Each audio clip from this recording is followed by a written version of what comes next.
জ্বালানি সংকটের কারণে সৌরবিদ্যুৎ চালিত সেচ পাম্পের দিকে ঝুঁকছেন দেশের চাষিরা। ব্রাহ্মণবাড়িয়া ও নড়াইল সৌরবিদ্যুতের মাধ্যমে সেচ দেওয়ার স্বস্তি ফিরেছে কৃষকদের মাঝে। এদিকে সৌরবিদ্যুতের মাধ্যমে সেচ সুবিধা সারা দেশে ছড়িয়ে দিতে ভর্তুকি দিয়ে কৃষকদের সোলার প্যানেল দেওয়ার কথা জানিয়েছে কৃষি, মৎস্য ও প্রাণী সম্পদ মন্ত্রী। ডেস্ক রিপোর্টে বিস্তারিত। ইরান, যুক্তরাষ্ট্র, ইসরায়েল যুদ্ধের প্রভাব পড়েছে দেশের সেচ ব্যবস্থায়ও। সেচের তেল সংগ্রহে কৃষকদের লাইন ধরতে হচ্ছে পেট্রোল পাম্পে, কিন্তু চাহিদা অনুযায়ী মিলছে না ডিজেল। এ সমস্যা থেকে মুক্তি পেতে ব্রাহ্মণবাড়িয়া ও নড়াইলে কৃষকরা ঝুঁকছেন সৌরবিদ্যুৎ চালিত সেচ পাম্পের দিকে। এতে স্বস্তি ফিরেছে সাধারণ কৃষকের মাঝে। কখন কারণ আসবো, মেশিন স্টার্ট দিব, এখন তো আর সোলার হয়ে সুবিধা হয়েছে, সোলার হওয়ার থেকে এখন আর কারেন্টের টেনশন নাই। সৌরবিদ্যুৎ আমরা অনেক ভালো। সৌরবিদ্যুতের পানি কোনো টেনশন করা লাগে না, সবসময় হাতে আরো পানি লেগে থাকে। আগে আমাদের তেল এবং কারেন্টে অনেক খরচ লাগছে, এখন আমরা কৃষকে অর্ধেক খরচ বেঁচে গেছে পানি সেচের দিক দিয়ে। 1 কিউসেক সোলার এলএলপি স্কিম, এটা প্রতি সেকেন্ডে প্রায় 28 লিটার পানি তুলে। এই স্কিমের মাধ্যমে প্রায় 150 কানি জমিতে কৃষকরা চাষাবাদ বা সেচের আওতায় এসেছে।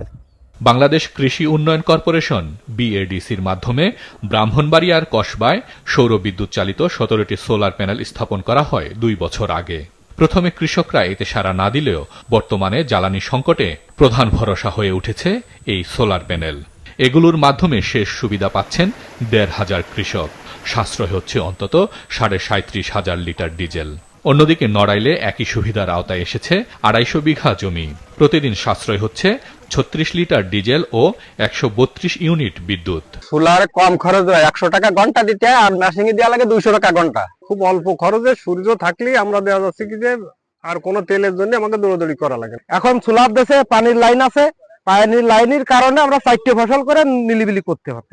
জ্বালানি তেলের যে সংকট রয়েছে, এই সংকটকে মোকাবেলা করার জন্য এই সৌর বিদ্যুৎ চালিত সেচ ব্যবস্থা এটা খুবই কার্যকরী, এবং এভাবে যদি আমরা কৃষকদের কাছে এই ব্যবস্থাটি আরো জনপ্রিয় করতে পারি, তাহলে ভবিষ্যতে যে তেলের যে সংকট বা জ্বালানি সংকটে এটা কার্যকরী ভূমিকা পালন করতে পারবে।